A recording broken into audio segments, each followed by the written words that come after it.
Hello, my little friends. Today I have tiny detectives who have come to meet you and to tell you about their amazing mystery case that they have solved. I am Ammu, and on Ammu&You channel, like always, I come up with lovely stories. So today the story is Meet the Tiny Detectives Solving Another Mystery. The tiny detectives are very little indeed. They are also very curious.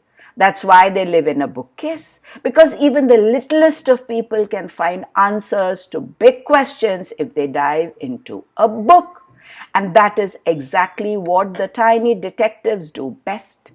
One rainy day, Ollie, who was the eldest of the tiny detective children, asked a big question. Is there life at the bottom of the deepest ocean? Let's jump into a book and find out the answer, said Mom. Don't forget to put on your diving suits, everyone. So the tiny detectives put on their diving suits and they climbed the bookcase, and Dad picked out a book called Life in the Ocean Deep.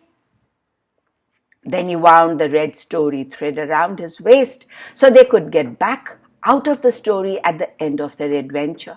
And they leapt right down and down and down into the Mariana Trench. The Mariana Trench is the deepest part of the ocean, said Mum. At its deepest point, it is almost 11,000 meters below sea level. Beetle's a bit worried that there might be a big and scary fish down there, said Bo. Well, it's true we're likely to see some very interesting creatures, said Dad. And Dad was right. The further down they went, the more fascinating things became. Oh, look, said Tiger, pointing. That's the smallest octopus I've ever seen. And it has ears. Yes, that's a Dumbo octopus, explained Mum. It flaps through the water like a little flying elephant. Okay, and that one's not very scary, admitted Bo. And look at that one, Tiger said in wonder. A fish that has a transparent head. Sure enough, a beautiful barrel fish swam past. It has a transparent head so that it can see the fish swimming above, explained Dad. Isn't nature extraordinary? Every creature was more amazing than the last.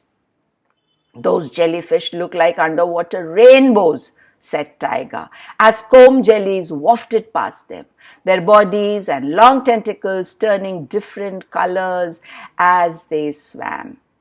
Down, down they went until Dad pointed out a fish that was so frail and delicate you could hardly see it. The ethereal snailfish, breathed Dad, lives deeper than any other fish in the world.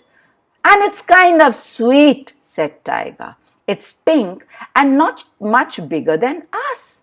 But it can survive pressure equal to the weight of 1,600 elephants, said Mom. Isn't that simply extraordinary? I think this is the deepest a fish can live, though, and we're still a few thousand meters from the bottom.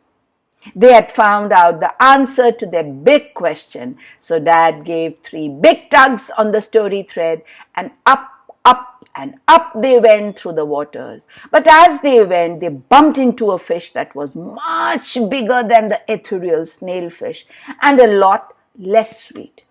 An anglerfish, said Dad. See, it's got a light at the end of its tentacles that attracts little fish. Extraordinary indeed. Bo was so surprised, he let go of the story thread and started drifting towards the anglerfish. But luckily, Ollie had his umbrella with him. Tiger grabbed the umbrella and flapped it at the anglerfish, and as if it were the ears of a Dumbo octopus, and it frightened the anglerfish away. Dad grabbed Bo's arm, and they all clung to the story thread as it pulled them up, up and up, all the way back to the top of their own bookcase. Another case solved for the tiny detective, said Dad with satisfaction. So there is life nearly at the bottom of the deepest ocean, but not quite as far down as the deepest point. And although some of the creatures were big and scary, some of them were almost as tiny as the tiny detectives, and just as extraordinary too, said Mom. I'm sure you've liked the story, children. Like, share, subscribe, press the bell icon. Thank you for listening to the story. Wait for me, Ammu, when I come back again with another interesting story to narrate to you. Till then, Ammu says, Tata.